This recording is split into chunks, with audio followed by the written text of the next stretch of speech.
The Notes That Broke the Silence.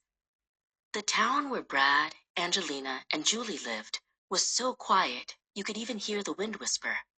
But inside these three friends, there was a melody ready to break the town's silence. Brad would whisper to the strings of his guitar, Angelina would keep the beat on her drum set made of old buckets, and Julie would sing the most beautiful songs. Their biggest dream was to start a band. One afternoon, when Julie joined them, a magical moment happened.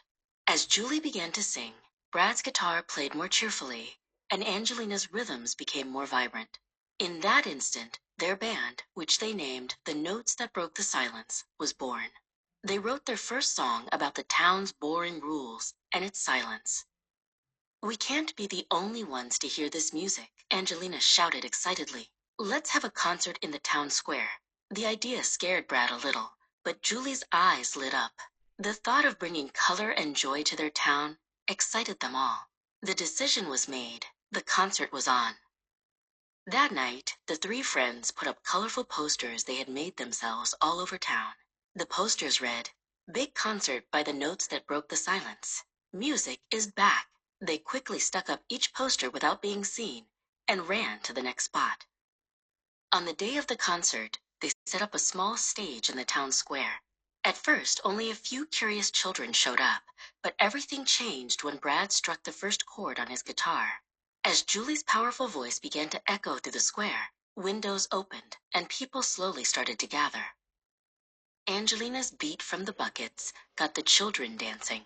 Even the baker, who was usually grumpy, was tapping his foot to the rhythm without realizing it.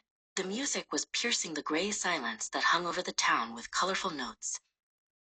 Right at the most energetic part of their song, an angry voice rose from the crowd. It was Mayor Stern, known for the town's strict rules. Holding up his thick rulebook, he yelled, "What is this unauthorized noise? Stop it at once." The music stopped instantly. The next day, the three friends were summoned to the mayor's office. "Since you polluted the square with your noise," Mayor Stern said, "your punishment will be to clean it with your silence." Their punishment was to sweep the entire town square every day for a week.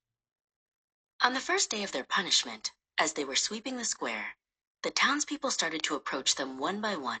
"Mr. Mayor, that wasn't noise, it was wonderful music," said the baker. A little girl added, "Thanks to them, I danced in the square for the first time." The whole town had gathered to defend the children. For the first time in his life, Mayor Stern saw the entire town agree on something. He looked at the sad faces of the children and the hopeful faces of the townspeople. He understood that some rules had to change to make people happy. "Very well," he boomed. "The punishment is canceled. In fact, from now on, every Saturday will be music day in this square."